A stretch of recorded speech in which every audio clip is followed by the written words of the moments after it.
বরাক উপত্যকার ১৩ বিধায়কের মধ্যে ২ জন অসমিয়া ও ৩ জন সংস্কৃতে শপথ গ্রহণ করেছেন।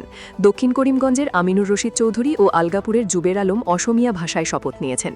উধারবন্দের রাজদীপ গোয়ালা, ধলাইয়ের অমিয়কান্তি দাস ও হাইলাকান্দির মিলন দাস শপথ নিয়েছেন সংস্কৃতে। লক্ষ্মীপুরের কৌশিক রায় শপথ নিয়েছেন হিন্দিতে। ১৯ মে ভাষা শহীদ দিবসের মাত্র ২ দিন পর বাংলাভাষী বিধায়করা বাংলায় শপথ না নেওয়ায় তীব্র বিতর্ক দেখা দিয়েছে।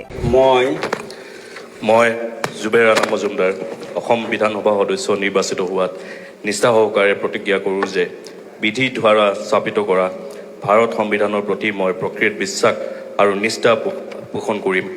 মই ভাৰতৰ প্ৰভুত্ব আৰু অখণ্ডতা অক্ষুণ্ণ ৰাখিম আৰু মই গ্ৰহণ কৰিব ধৰা কৰ্তব্য শ্ৰদ্ধাপূৰ্বক নিৰ্বাহন কৰিম।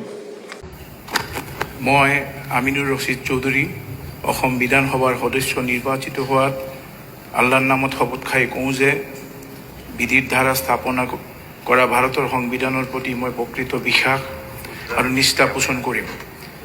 মই ভাৰতৰ প্ৰভুত্ব আৰু অখণ্ডতা অক্ষুণ্ণ ৰাখিম আৰু মই গ্ৰহণ কৰিব ধৰা কৰ্তব্য শ্ৰদ্ধাপূৰ্বক নিৰ্বাহ কৰিম।